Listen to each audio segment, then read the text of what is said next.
Kalau di dalam kelistrikan terdapat besaran fisika yang kita kenal dengan potensial listrik, maka di dalam kemagnetan terdapat konsep vektor potensial magnetik.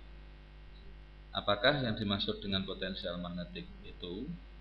Itulah yang menjadi topik bahasan kita kali ini. Sebagaimana telah kita ketahui bahwa pengantar berarus menimbulkan medan magnet di sekitarnya. Salah satu karakteristik medan magnet tersebut antara lain adalah divergensi medan magnet selalu sama dengan 0. Hal ini mengindikasikan bahwa tidak terdapat sumber medan magnet yang bersifat unipolar. Di dalam analisis vektor dapat ditunjukkan bahwa divergensi dari rotasi suatu fungsi vektor ini adalah selalu sama dengan 0.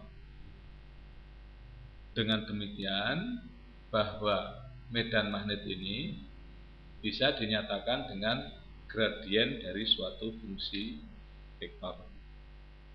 Nah, bagaimana bentuk dari fungsi vektor tersebut? Itulah yang perlu kita kaji lebih lanjut.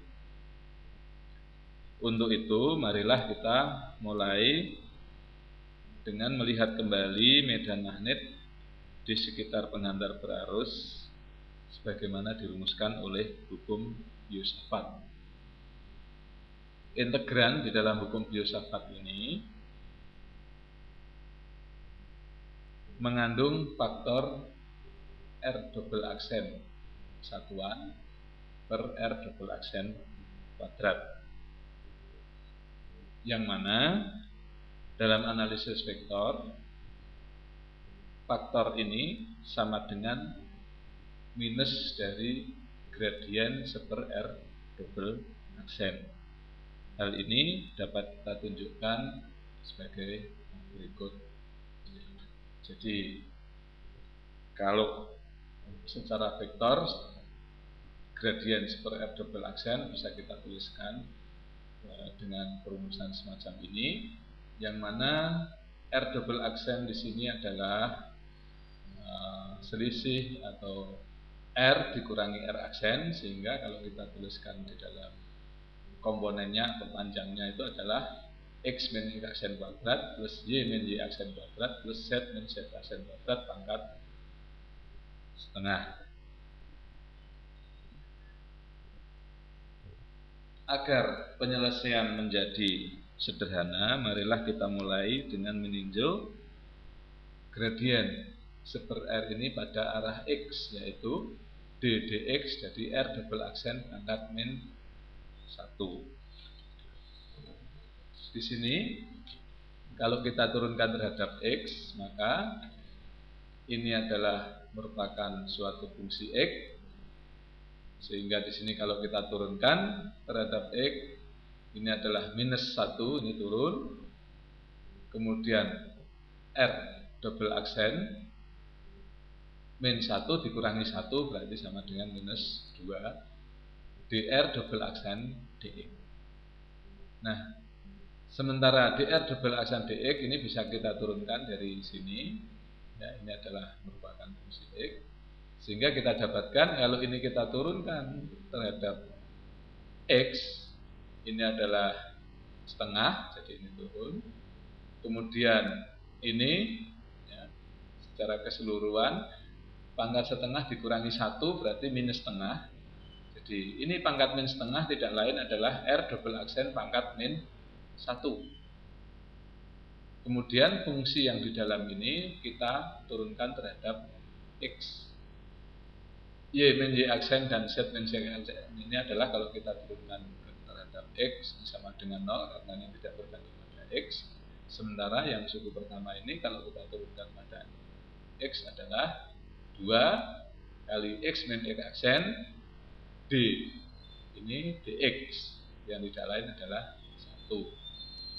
Sehingga kalau kita ringkas hasilnya adalah seperti ini. Jadi minus R double aksen pangkat min 3 X min X aksen. Demikian juga kalau hal ini kita lakukan pada komponen ke arah J dan ke arah K, maka kita dapatkan seperti ini. Ini sama. Nah, kalau ketiganya ini kita kembalikan ke sini, maka kita dapatkan bahwa gradien seper R double aksen kuadrat sama dengan minus R double aksen kuadrat min 3 kalikan ini, yang tidak lain ini adalah merupakan vektor R double aksen yang sama dengan R double aksen satuan. Dengan demikian kita dapatkan bahwa gradien seper R double aksen sama dengan minus R double aksen pangkat min 2 R double aksen satuan. Nah, ini kita bawa kembali ke perumusan hukum Biot-Savart. Jadi kalau ini kita substitusikan ke sini, maka kita dapatkan seperti ini, yang mana ini gradien seper R double aksen ini adalah sebenarnya ini minus ya, karena minus kalau ini kita pertukarkan di depan maka dia menjadi minus. Jadi cross product itu kalau minus maka dia adalah komponen-komponennya dipertukarkan. Nah, integran ini tidak lain adalah merupakan suku pertama dari ruas sebelah kanan dari identitas perkalian vektor semacam ini. Jadi kalau ini rotasi dari fungsi skalar kalikan fungsi vektor, maka sama dengan gradien fungsi skalar cross vektor ditambah fungsi skalar rot vektor. Nah, kalau ini kita terapkan ke sini, maka ini bisa kita tuliskan seperti ini. Jadi ini adalah sama dengan rotasi dari skalarnya adalah seper R double aksen kuadrat, vektornya adalah J R aksen. Nih, jadi ini adalah ini dikurangi ini.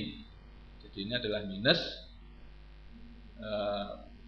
skalarnya adalah seper double aksen kuadrat, rotasi dari vektornya yaitu J R aksen.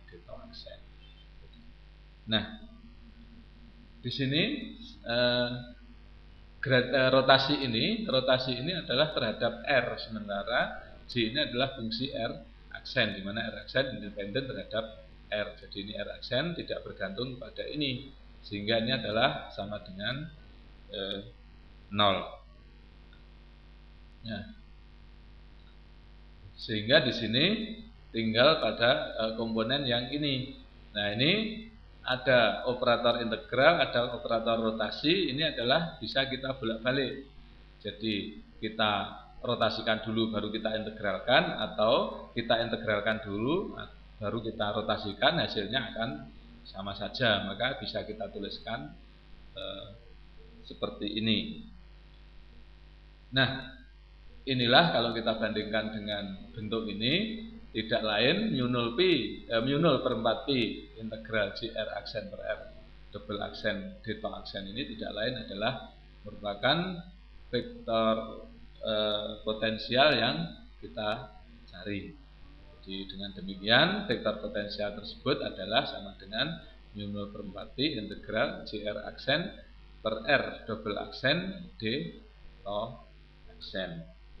Nah, inilah dengan vektor potensial ini kita nanti bisa menggunakan untuk menetapkan medan magnet pada suatu ruang di sekitar arus listrik.